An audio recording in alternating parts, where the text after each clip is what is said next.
Today, 1st District Congressional candidate Katie Arrington was back in Beaufort, this time meeting with the Chamber of Commerce.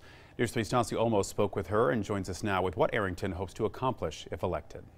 Katie Arrington traveled to Beaufort this morning to chat with the Chamber of Commerce. Just by looking at her, you wouldn't even know she was in a horrible car accident just 2 months ago. She's officially back in full force. 64 days ago, I was on life support, so every day it's a blessing. South Carolina. I came down today to meet with the Chamber of Commerce and have a question and answer because I want to work for the people here in Beaufort County. Katie Arrington says if she's going to get things done in Congress, she's got to start before she's even elected. I need to understand what it is or the challenges in the community. Her platform: lower taxes, better infrastructure, spending our money better, and being safer. And those are the things that I'm going to work hard for this community. When it comes to the Jasper Ocean Terminal, promises made, promises kept. We need to ensure that we finish funding what we promised we would do.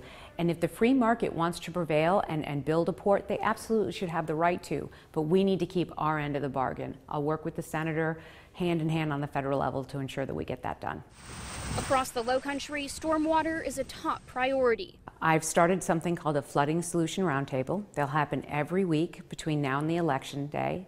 And then there'll be something that are part of our monthly conversation while we're in district. I'm actually dedicating one congressional staffer solely to work with FEMA and flood issues in the Lowcountry. So that's unique. I don't know anybody else in the country that's doing that, but we deserve it here.